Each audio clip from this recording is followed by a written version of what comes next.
Hello students, I am Dr. Sarang Dhote. Welcome to the virtual classes or online classes, we can say it. Before in previous lecture we already discussed the oxygen family and halogen family. Today we are going to discuss the next portion of the p block elements is the noble gases.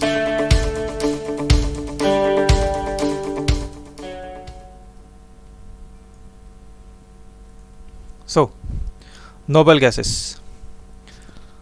The noble gases belongs to the 18th group in the periodic table. The noble gases are also called as the inert gases or the rare gases because these gases are the non-reactive or unreactive. They are also called the inner or the noble gases. Their shells and subshells are completely filled and thus they have the very stable configuration which can be related to their the chemical inactivity. इसका meaning होता है कि उनका जो shells होते हैं उसमें 8 electrons या फिर उनके पास 2 इलेक्ट्रॉन्स स्टेबल कॉन्फ़िगरेशन वो गेन कर लेते हैं, इसलिए उनकी टेंडेंसी नाइदर इलेक्ट्रॉन एक्सेप्ट करने की नॉर इलेक्ट्रॉन डोनेट करने की होती है, so that they are the highly stable in nature. Next, noble gases are consider also rare gases because they represent not more than 1% of air. इसका meaning होता है कि एयर में जो वेरियस टाइप के गैसेस का मिक्सचर होता है, इस मिक्सचर में इनका कॉन्सेंट्रेशन जो होता है ये 1% से भी ज़्यादा नहीं होता है, रादर दैन ये 1% से भी कम होते हैं, इसलिए इनको रेयर गैसेस बोला जाता है. Now next we are going to discuss the electronic configuration of the noble gases. Except helium, other shows the electronic configuration is ns2np6. Other shows ns2 np6 electronic configuration. Helium, it shows the ns2 configuration.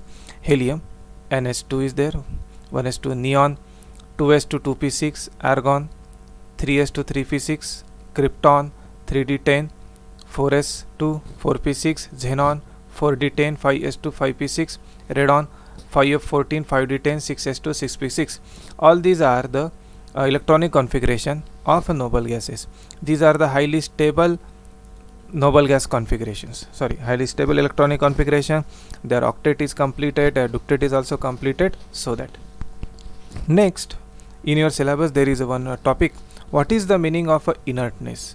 तो inertness का meaning क्या होता है? देखो, अगर suppose मेरे पास एक noble gas है और इसके अगर मैं सपोज एक पर्टिकुलर रिएजेंट के साथ अगर रिएक्शन करता हूँ, it is observe that there is no reaction. Okay, like that अगर मैं बी वाला रिएजेंट लेता हूँ, सी रिएजेंट लेता हूँ, डी रिएजेंट लेता हूँ, in all the cases noble gases gives the no reactions. That means noble gases जो होते हैं वो इनर्ट होते हैं. Chemically inert means what? They are not reactive under normal conditions. Okay, all these are under normal conditions. क्यों ऐसा होता है उसके पीछे का रीज़न भी देखो. उसके पीछे का रीज़न होता है कि इनका जो ऑक्टेट होता है ये कंप्लीट हो चुका है. ठीक है, it gain the stable electronic configuration, so that यहाँ पर इनकी जो टेंडेंसी होती है किसी के साथ रिएक्ट होने की वो काफ़ी कम होती है.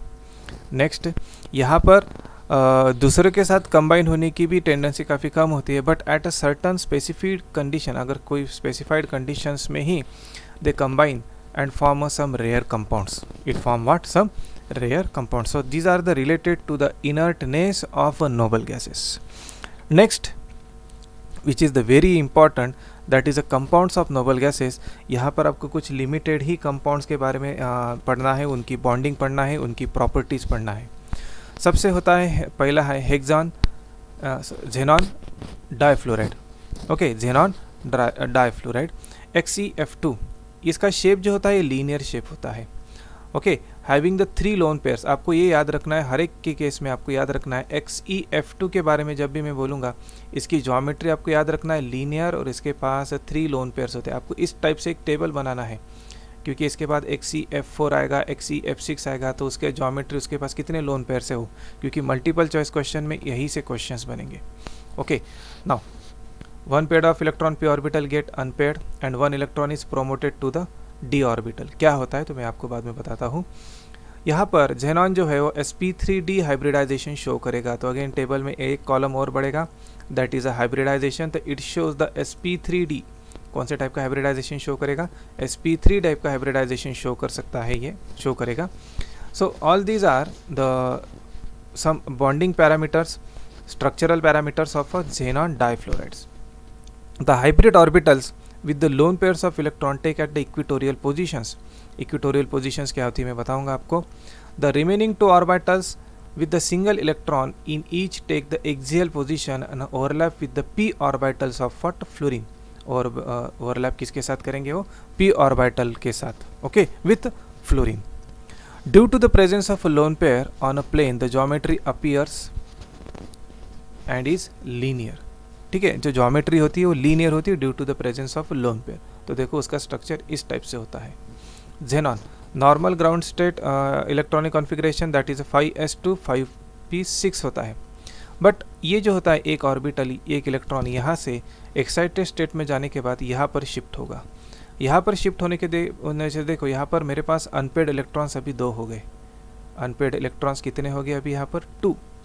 तो सो दैट हाइब्रिडाइजेशन में s का एक ऑर्बिटल भी इन्वॉल्व होगा, p के भी 3 ऑर्बिटल इन्वॉल्व होंगे और d का एक ऑर्बिटल इन्वॉल्व होगा.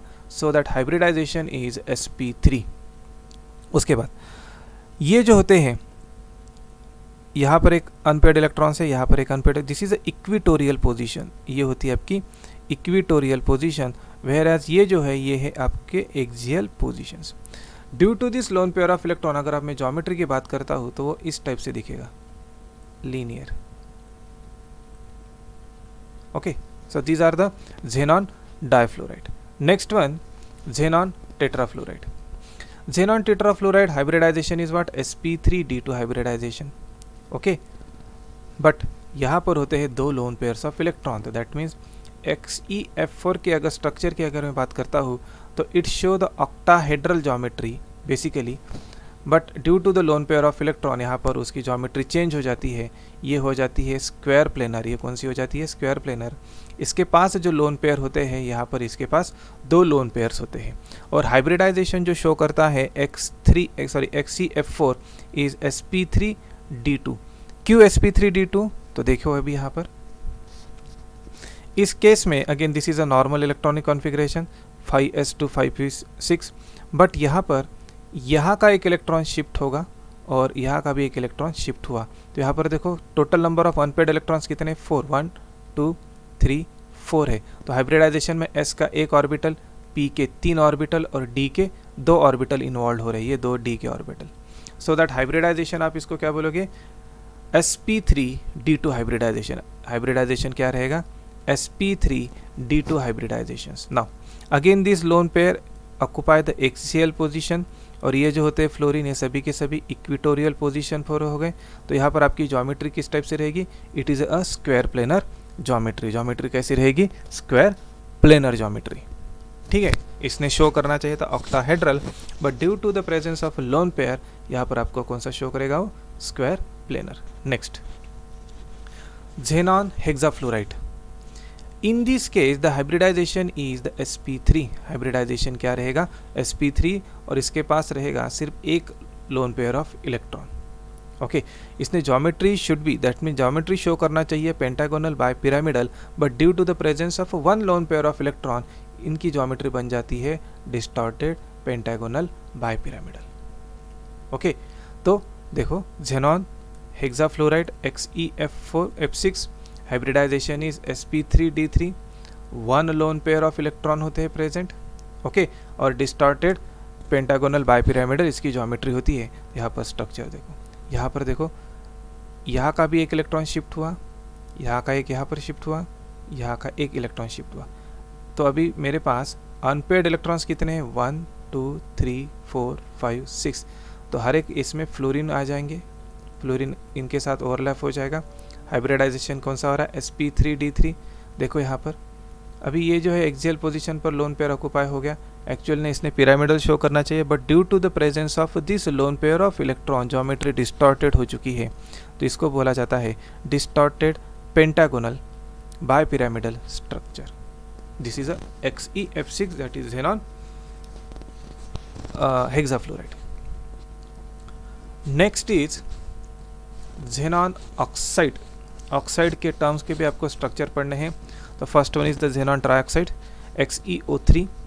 यहाँ पर जेनॉन जो है वो sp3 हाइब्रिडाइज होता है। अभी यहाँ पर याद रखना, अभी we are discussing about the oxides, तो यहाँ पर sp3 हाइब्रिडाइजेशन होगा। इसके पास एक लोन पेयर ऑफ इलेक्ट्रॉन्स होंगे, कितने? 1 लोन पेयर ऑफ इलेक्ट्रॉन्स, और ज्योमेट्री जो होती है पिरामिडल होती है। Okay, unpaired electrons promoted to the d orbitals from the 3 pp orbitals and db bond. यानी क्या होता है, तो देखो अभी यहाँ पर जेनॉन जो है, जब भी ऑक्सीजन अटैक करेगा जेनॉन के ऊपर, तो जेनॉन के जितने भी इलेक्ट्रॉन्स है एक एक इलेक्ट्रॉन शिफ्ट हो जाएगा यहाँ पर। ठीक है, तो मेरे पास total number of unpaired electrons कितने हैं? 1 2 3 4 5 6। बट आउट ऑफ 6 ये जो होता है ऑर्बिटल, ये वाला, ये इलेक्ट्रॉन्स इन्वॉल्व नहीं होते हैं, सो दैट यहाँ पर इन्वॉल्व ये होते हैं, तो hybridization is state what? sp3। But ये जो होते हैं these are responsible for the pi bonding, pi bonding के लिए चले जाते हैं। तो इसलिए देखो यहाँ पर ऑक्सीजन और जेनॉन के बीच में डबल बॉन्ड है with 1 lone pair of electron. Hybridization is the sp3 and structure is the pyramidal shape. Structure कैसे रहेगा आपका? पिरामिडल शेप का रहेगा। Okay, next is xenon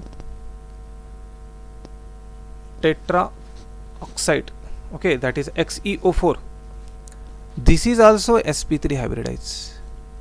Geometry is regular tetrahedron. There is only bonded pair of electrons and no lone pairs of electrons present in this structure. Remember this thing, XeO4 में lone pairs कुछ भी नहीं है, that is a zero है। तो उसका structure किस type से रहेगा? तो इस टाइप से होता है। सभी इलेक्ट्रॉन देखो, ये वाला भी यहाँ पर शिफ्ट हुआ, this one is also shifted here, this one is also shifted here and this one is also shifted here. तो टोटल जो है सभी के सभी इलेक्ट्रॉन्स यहाँ पर शिफ्ट हो चुके हैं, एंड शिफ्टिंग की वजह से अभी ये जो ऑर्बिटल है, okay, sp3, only these involve in the what? Bond formation. और आपको यहाँ पर स्ट्रक्चर कैसे मिलेगा? XeO4 tetrahedral structure with 0 lone pair. इसके पास कुछ भी लोन पेयर्स अवेलेबल नहीं होते हैं। So these are the noble gases के कंपाउंड्स में यही इतना ही आपकी सिलेबस में दिया हुआ है। Okay, before and with this कुछ समराइज कर लो इसको फिर से। देखो XeF2,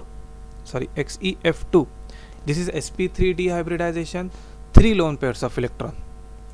Then xenon tetrafluoride sp3d2 hybridization with the 2 lone pairs of electron. Then XeF6 sp3d3 hybridization with lone pairs of electron, and XeO3 oxides with a lone pair of electron, sp3 hybridization। दोनों भी cases में hybridisation same ही है, that is sp3 hybridisation है। But XeO3 में एक lone pair है, तो where as XeO4 में कितने इलेक्ट्रॉन्स है? That is loan pairs of electron कितने हैं? 0 है। इसलिए इसका स्ट्रक्चर इस टाइप से होता है। सो यहाँ पर बेसिकली मल्टीपल चॉइस क्वेश्चंस में फॉर्म में आपको यहाँ पर उनका हाइब्रिडाइजेशन, उनकी ज्योमेट्री पूछ सकते हैं। तो यहाँ पर आपका ये वाला पोर्शन जो था वो ख़त्म हो चुका है। होप आप सभी लोगों को समझ में आया होगा। तो थैंक यू।